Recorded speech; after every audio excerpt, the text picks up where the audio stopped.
Posting का अधिकार इनको दे दिया तो ये दिल्ली को बेच के खा जाएगा केजरीवाल। केजरीवाल का कुछ नहीं जा रहा, ये तो भागते चोर की लंगोटी है। जितना इकट्ठा कर रहा है इसने तो भागना ही भागना है। इसमें आप और कांग्रेस का कहीं नामो निशान मेरे को नहीं लगता कि कोई सीट उनको मिल सकती है चांदी दिल्ली शहर में। यह बहुल सीट है, बनिए को ही टिकट मिले तो लाख गुना बेहतर अच्छी स्थिति में वो जीत सकता है। तो वैसे ही बेचारा बस्ता घूम रहा है केजरीवाल, पता नहीं ईडी का कब को नंबर आ जाए और कब को तिहाड़ जेल का रास्ता। शराब का घोटाला किया है तो उसको छाती ठोक के कहो ना, हाँ मैंने करा है। करोड़ों रुपए का तुमने हेरा फेरी करी है, 100 करोड़ के करीब रुपए तुमने गोवा के इलेक्शन में लगाए, कहाँ से आए वो?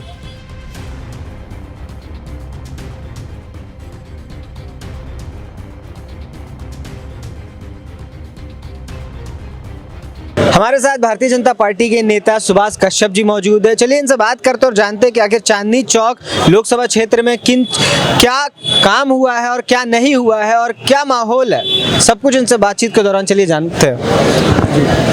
मैं सुभाष कश्यप, सह संयोजक भारतीय जनता पार्टी व्यापार प्रकोष्ठ जिला चांदनी चौक से के पद पर मैं इस समय कार्यरत हूँ और मैं भारतीय जनता पार्टी के अनेक पदों पर रह चुका हूँ, जिसमें युवा मोर्चा अध्यक्ष, भारतीय जनता पार्टी चांदनी चौक मंडल के महामंत्री के रूप में 9 साल और जिला चांदनी चौक के सचिव पद पर भी, मंत्री के पद पर भी मैं काफ़ी समय रह चुका हूँ। सर, इतने समय से आप भारतीय जनता पार्टी के साथ जुड़े हुए हैं, आपको क्या लगता है यहाँ चांदनी चौक लोकसभा क्षेत्र में डॉक्टर हर्षवर्धन के लिए क्या माहौल है?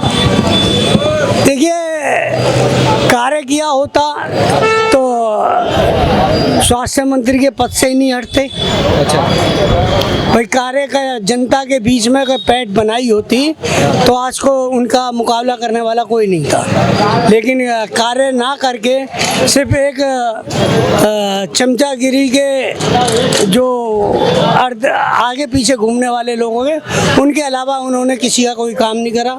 सामने मैक्स मॉल है, ये जब बन रहा था हमारे यहाँ भारतीय पटरी यूनियन के अध्यक्ष हुआ करते थे सरदार हरविंदर सिंह लामा जी, उन्होंने अनेकों बार जाके उनसे कहा कि हमारे को कुछ कराइए, कोई सुनवाई नहीं। काम ना करने की वजह से ही इनका ये मोदी जी ने जो करा, मैं ये तो नहीं कह रहा कि अच्छा करा है बुरा करा, लेकिन कार्य करने वाले आदमी को टिकट तो बहुत बढ़िया, किसी और को भी मिलता है तो भी है। सीट भारतीय जनता पार्टी की ये सीट है और यहाँ से जो भी कैंडिडेट खड़ा होगा भारतीय जनता पार्टी का चुनाव चिन्ह लेकर, वो शर्तिया जीतेगा। उसको जीतने में कोई कोताही नहीं। हर हाल में विजय श्री जो है वो भारतीय जनता पार्टी को दिल्ली में 7 सीटों पर ही जो है, इसमें आप और कांग्रेस का कहीं नामो निशान मेरे को नहीं लगता कि कोई सीट उनको मिल सकती है चांदी दिल्ली शहर में।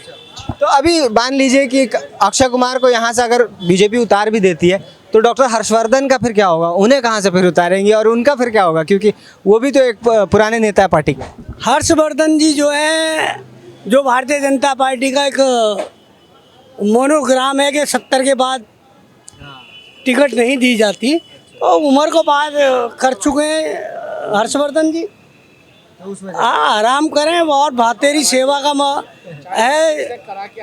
और फिर चांदनी चौक में जो है एक रेपुटेशन इस टाइप की नहीं है कि उन्हें पार्टी लड़ाए और वो जीत सके, द्वारे कोई चांस नहीं। चांदनी चौक में जो है इतना वर्चस्व नहीं रहा। ये जब मैं 9 साल महामंत्री रहा हूँ भारतीय जनता पार्टी चांदनी चौक मंडल का, वो मुझ जैसे पदाधिकारी को ही नहीं जानते तो वो किसको क्या जानेंगे। उनके लिए एक लिमिटेड लोगों का, जो वो कहते हैं ना चमचागिरी वाला गिरोह, वो उनके लिए था। बाकी वो किसी आम कार्यकर्ताओं से उनका कोई संबंध नहीं। तो मतलब कि क्योंकि डॉक्टर हर्षवर्धन यहाँ पे मतलब नहीं निकले हैं, लोगों को का काम शायद उन्होंने नहीं किया होगा, इस वजह से पार्टी टिकट काट रही है। नहीं, भारतीय जनता पार्टी के लिए देखिए, एक सीधी सी है, विजय गोयल जी ने इस चांदनी चौक में बहुत काम किया है। हम तो चाहते हैं कि अक्षय कुमार को ना टिकट पार्टी नहीं देती है तो विजय गोयल जी को दे। हमारे विधानसभा के जो वो हैं वीरेंद्र गुप्ता जी, उनको टिकट दे दे। बनिया बहुल सीट है, बनिए को ही टिकट मिले तो लाख गुना बेहतर, अच्छी स्थिति में वो जीत सकता है। आम आदमी पार्टी और कांग्रेस के गठबंधन के बाद आपको लगता है कि वो कितना टक्कर दे पाएंगे, क्योंकि अब दोनों साथ में लड़ रहे हैं? मेरा ख्याल है 65% के करीब हमारे को या भारतीय जनता पार्टी को चांदनी चौक से पहले वोट मिले थे। दोनों मिल के भी कुछ कर लें तो हमारी सीट कहीं नहीं जाती। तो दिल्ली में कहीं भी स्कोप है इस अलायंस का? ये चोर चोर मौसेरे भाई हैं। कभी वो कांग्रेस आपको बीजेपी की बी टीम कहती थी, कभी आप वाले कांग्रेस को बी टीम कहते थे।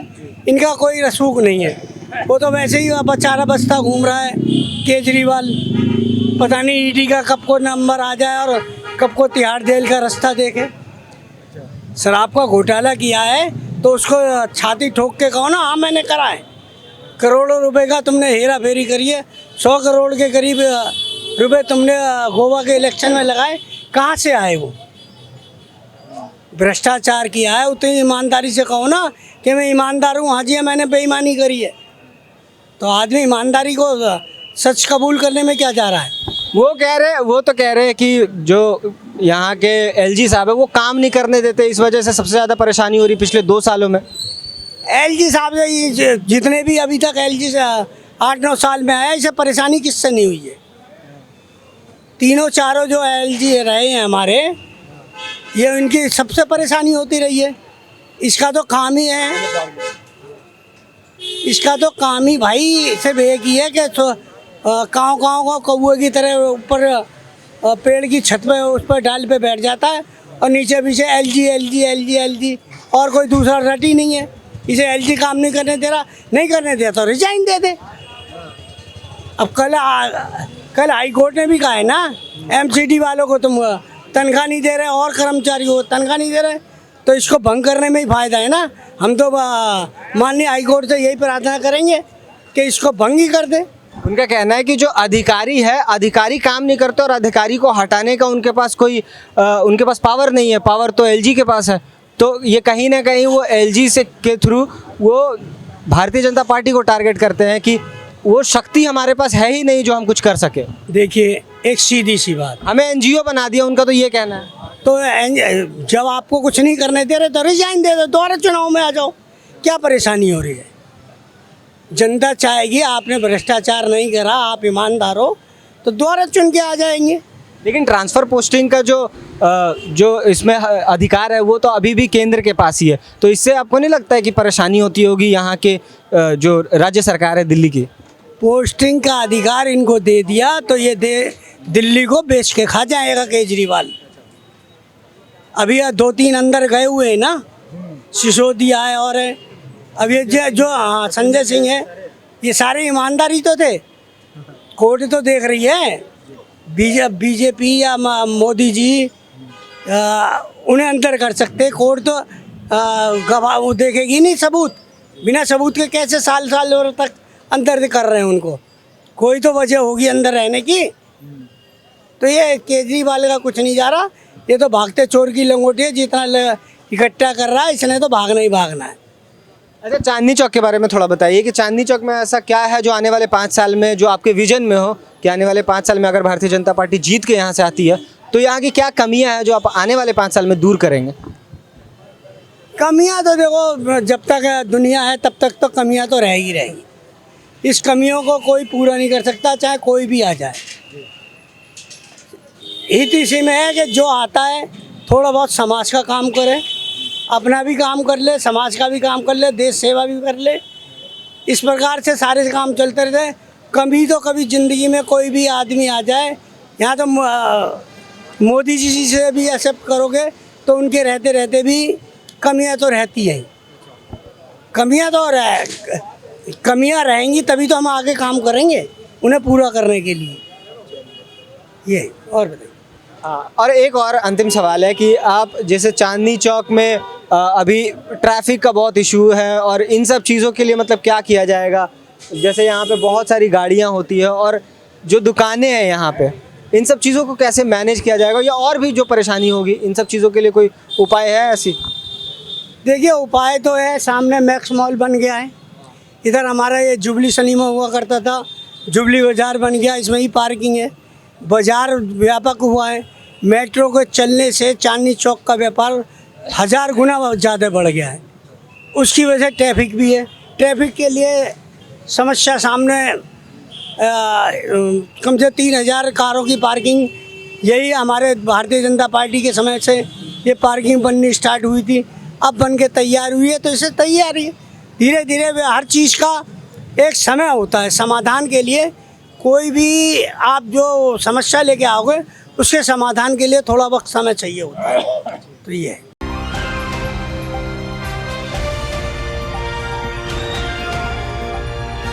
दिल्ली, हरियाणा, उत्तर प्रदेश, राजस्थान की हर खबर के साथ देखते रहिए न्यू इंडिया न्यूज़ नेटवर्क।